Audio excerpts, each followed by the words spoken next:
Man, I'll tell you what, if you're building a house or remodeling a house, whether you're the homeowner or the contractor, you are looking at lumber prices and you're shocked.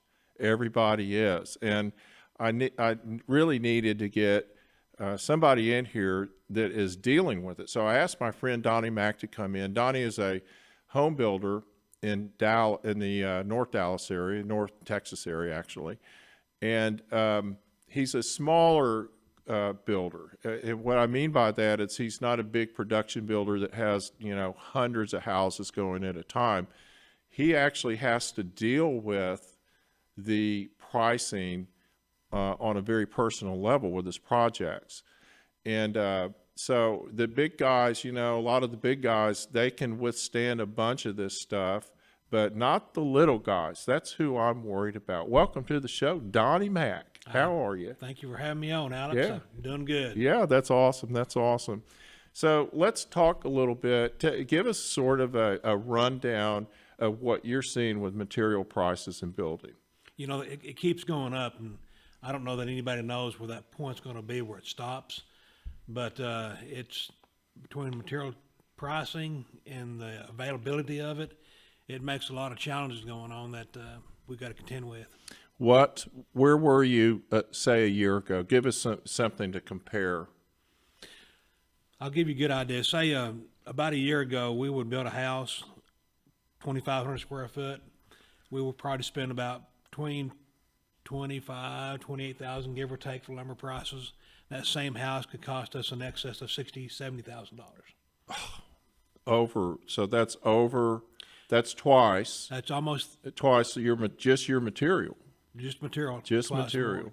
Now, the other challenges you've had this year is actually getting your hands on the material. It's availability of it. What kind of things, tell us give us some examples of that.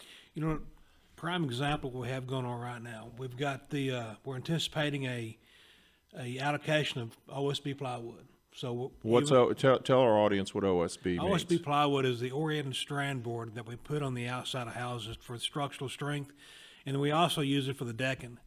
And just the plywood itself, this time last year I was paying around $7 a sheet. Now it's in excess of $52 a sheet. That is just for that one material. Unbelievable. And you can't get it. So we had our supplier tell us the other day that he's having a real hard time getting the plywood in. So I actually went through and found a big box store, Home Depot, and I bought 7 units of it, and I've got it stored at my warehouse because we have a house we're pouring probably next week.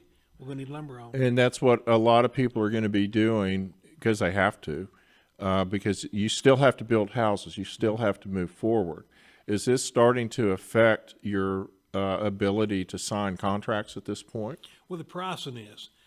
A lot of it's like the buyer in the lumber market. They're leery of what the lumber's going to do, so they don't want to buy a lot. Mm-hmm. If I have a homeowner who wants to come by and pay cash for a house, why pay cash for the house now when they know, when they think 6 months, 8 months, or a year, they can reduce that house by 15, 20%. Mm-hmm, mm-hmm. So yeah, we're seeing a slowdown and hesitation to getting contracts. Well, I mean, people are nervous for good reason, and they're looking at the value, and they're seeing stories. Like I was doing my research for this, and they're talking about houses that they bought a year ago that are now valued a whole lot higher than they ever imagined because of this. It's driving things kind of in an odd direction from that perspective, and availability, of course. And as you slow down, or the small builder slows down, the availability of housing slows down. It's all going to come to some sort of a head at some point. It has to. So you're also dealing with slowdowns in getting materials like tile and other things as well from time to time. Is that improved any? No, it's about the same, if it's not gotten a little worse. The benefit that we have, we're part of a buyers group, and as a whole, the buyers group is about the 7th largest buyer of materials in the nation. So the buyers group has some leverage that helps us being a small builder out, but we're still seeing, let's look at windows. We had a 3 to 4 week lead time on windows prior to this pandemic thing that happened, and now they're looking for anywhere from an 8 to 10 week. Right. So I just experienced that. out. Yeah.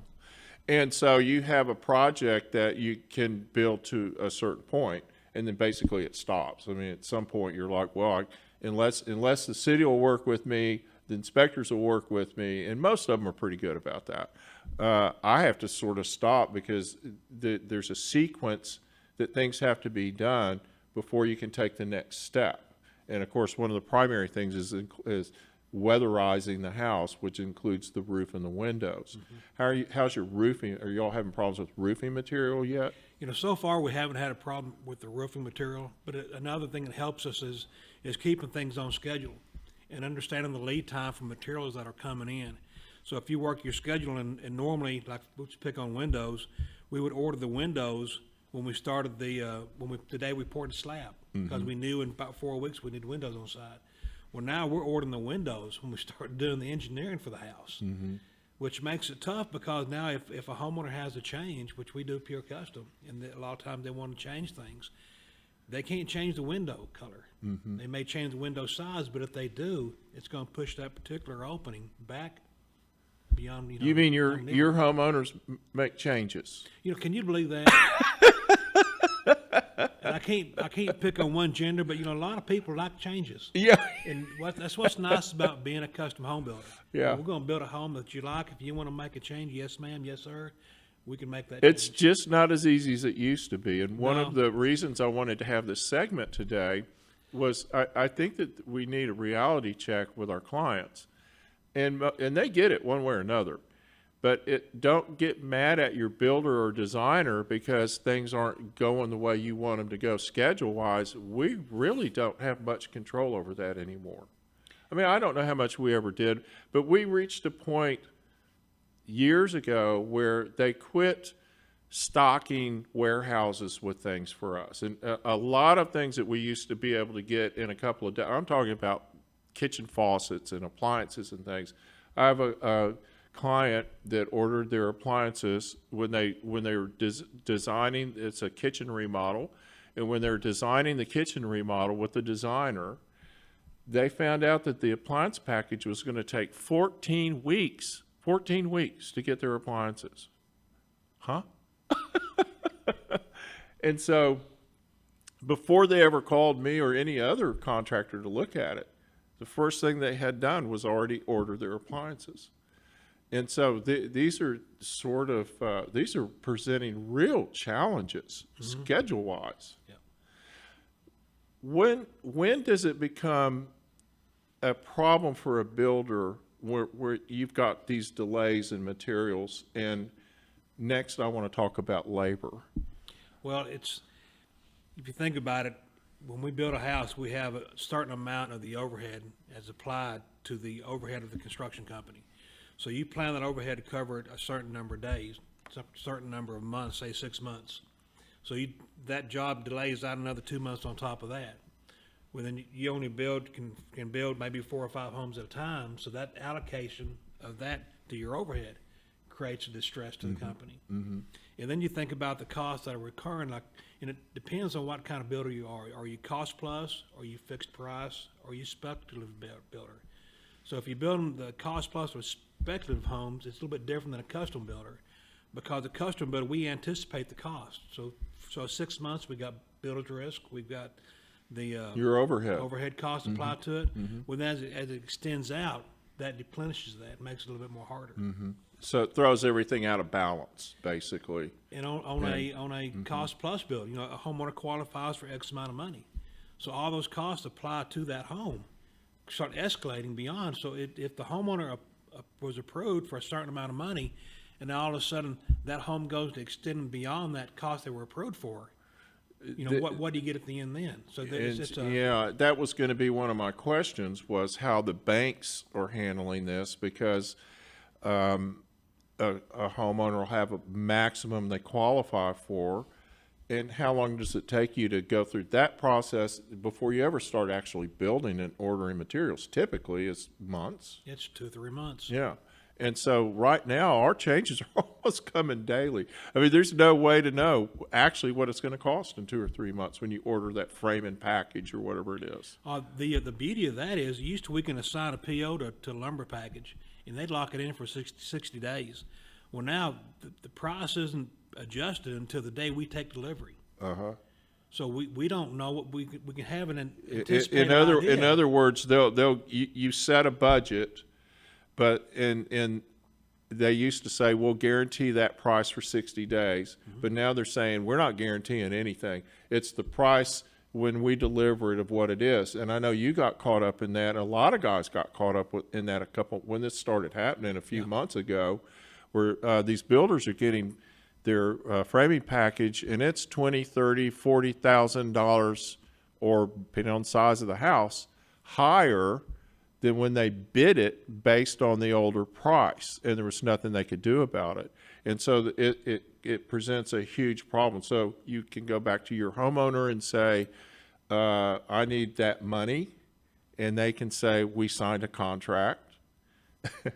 Well, let's go back to the bank. Nope, they only qualify for this.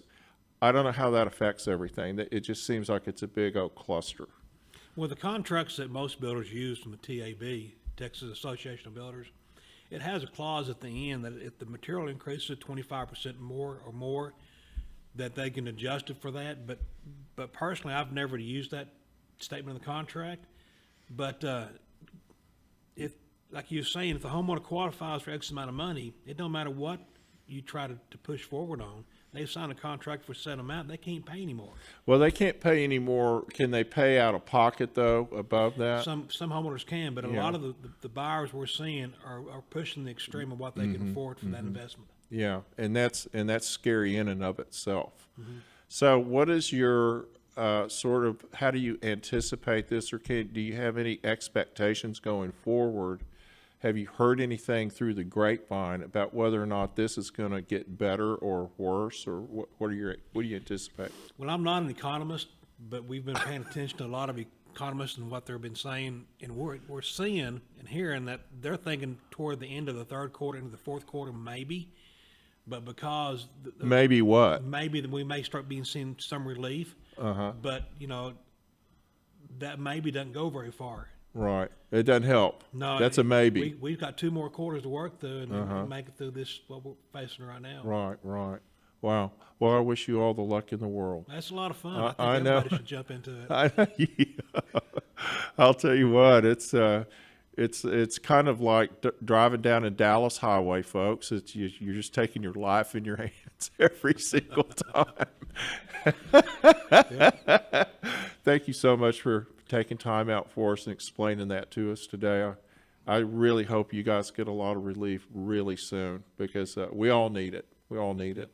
Well, I appreciate you having me. Sure. Hey, don't forget to follow us on all your social media. Like us on Facebook. Subscribe and share on YouTube, and check us out on all your social media platforms. Don't forget to watch Remodel Revolution on your smart TV, on Texas Weather Tracker TV, on Roku, Android, Apple, and Amazon TV, Sundays at 1 and 3 p.m. Central Standard Time.